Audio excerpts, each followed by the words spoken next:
setelah kita belajar tentang graph, yang kedua adalah scale.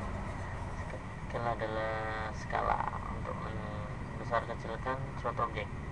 Dan kita contohkan di cube ini ya, di kubus ini kita klik S,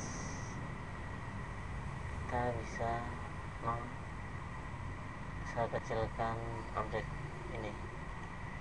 Kalau seperti tadi, jika S dikomunikasikan dengan koordinat, dia akan menskala di koordinat itu.